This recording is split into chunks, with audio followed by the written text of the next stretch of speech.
gets on the train eventually. Even the most stubborn eventually get on the train. You just have to decide, I'm the leader. I am the leader.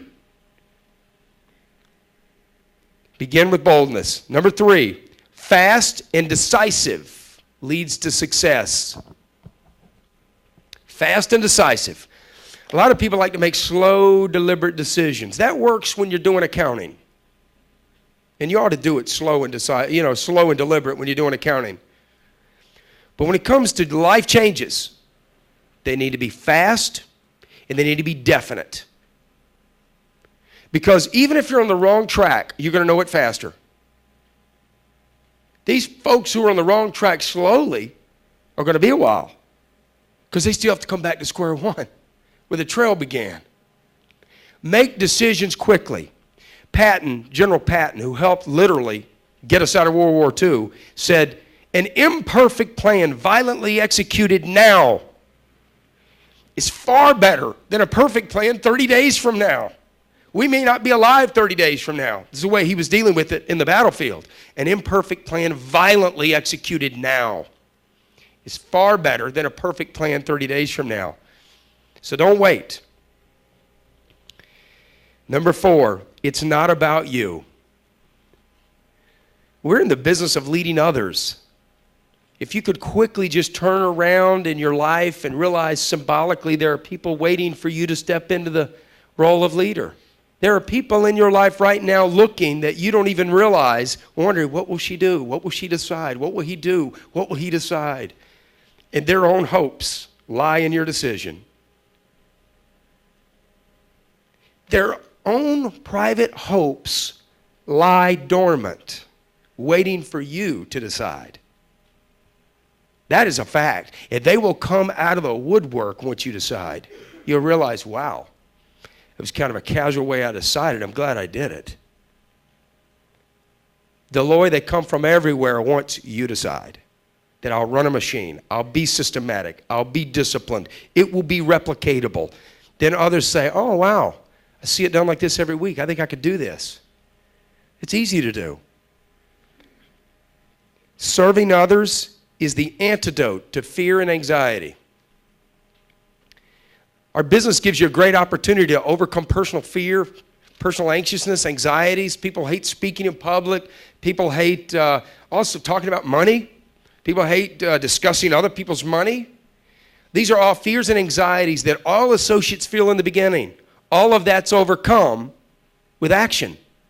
All of that's overcome with service, with a commitment to other people to help others. You overcome fear and anxiety. I'm pretty sure that the depression medication that people prescribe to, and there's so much of it these days, a lot of that could be cut back dramatically if they would turn around and serve others.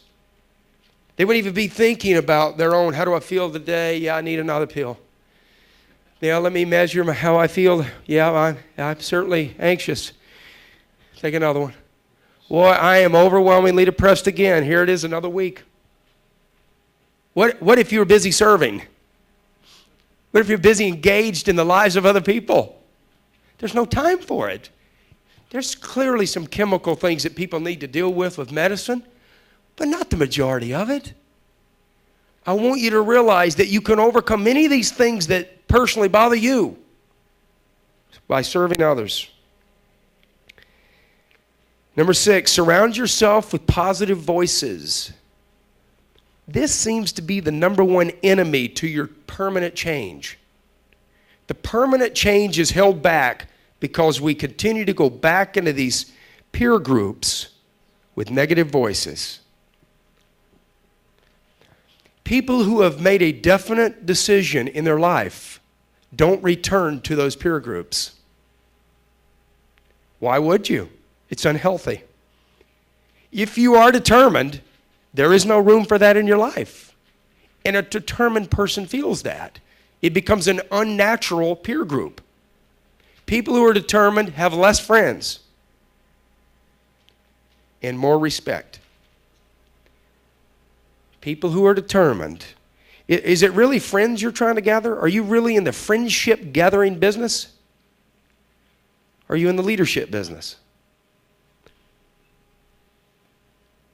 I've never had more friends in my life until I decided to be focused and determined. And then the right kind of friends show up. You'd be surprised how many right kind of friends are out there waiting for you to decide. The moment that decision occurs, wow, the right kind of friends show up, and that, you know what? They're on somebody else's list. And everybody's peer group is that one. They're waiting for leadership. Show them you've got it right here in a business model. Where am I at? 7, Phyllis? Brainwash yourself until the new way kicks in. Are you okay with a little brainwashing? Did you know it's happening either way? You've already been brainwashed. You've been brainwashed by the world to think that you're all you can do right now. You've been brainwashed by the world to think that expansion is a naive thought. You've been brainwashed by the world to think that you're currently operating at your maximum capacity.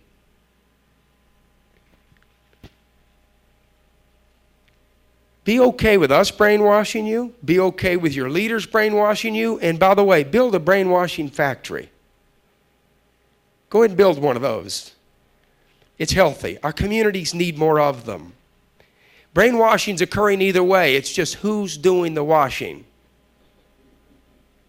Sadly, the wrong people have been in charge of the brainwashing. The wrong people. Take control of your own brainwashing factory. Control the environment. Control what's said. Control what's spoken. Control every aspect of your life so that you become that safe ground John speaks about. Number 8, and this is big. This is big. By the way, there's only 72 of these, so I'm almost done, Roger.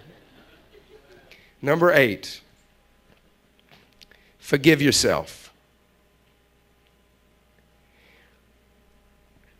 A lot of people like to say this. Champions are hard on themselves. Tiger Woods is the hardest. He's more hard on himself than anybody could be. I'm going to tell you right now, from one champion to another, it's not true. Champions are not hard on themselves. They expect greatness, but they do not bad talk, self-talk themselves. They don't do it. They do not do it. Do not misunderstand being hard on yourself with bad self-chatter. Many in this room are hard on yourselves, and that is not what champions do.